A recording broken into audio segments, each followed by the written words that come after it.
Backpacking TV is brought to you by Therm-a-Rest. Legendary comfort for your adventures since 1972. Rest better, play better with Therm-a-Rest. As many great reasons as there are to go backpacking, I know that many people actually avoid camping because at some point they've had a miserable nighttime experience.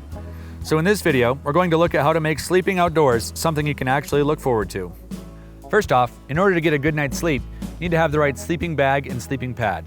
So for more information, check out our episode on choosing the right sleeping bag. But even if you have the right sleeping bag and sleeping pad, if you slide off at night, the ground will still suck the heat right out of you. That's why you'll now find a lot of sleeping bags physically connect to the mattress so that you can't slide off. Sleeping bags and sleeping pads aside, here are some other valuable tips that will really help you get a good night's sleep. First off, choosing the right site is really important.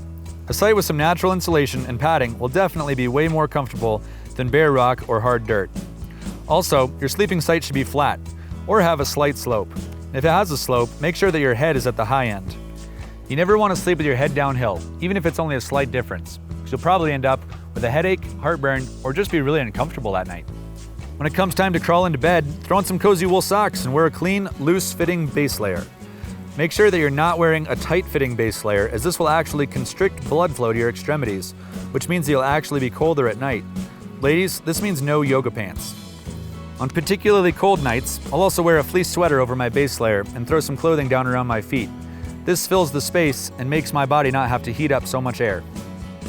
Now before hopping into your sleeping bag, it's important to note that a sleeping bag does not actually generate warmth. It only traps the warmth that your body gives off. So if you go to bed cold, you're going to struggle to warm up, even in a very warm sleeping bag. So if you're feeling particularly cold, do some exercises before you jump into your sleeping bag. Something simple like jumping jacks. Just don't overdo it to the point where you're sweating, because that sweat will actually make you feel colder. Another tried and true tip for those chilly nights is to pour boiling water into a water bottle. I like to put the water bottle into a sock so it doesn't feel too hot on my skin. And then I put the water bottle in my sleeping bag. A lot of people will actually put the water bottle down at their feet, and this feels great, but it actually only warms up your tissue. A better way to do it is to put the water bottle between your legs. This way, it actually warms up the blood as it flows to your legs and will warm up your body from the inside.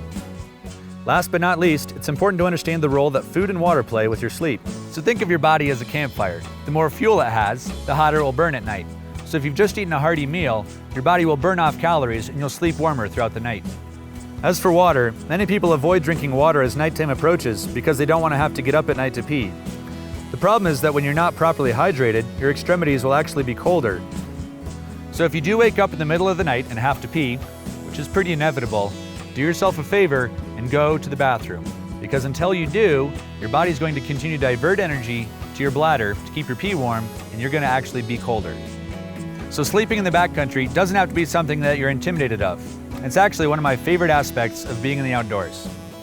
So that's it for now. Please subscribe and stay tuned for more.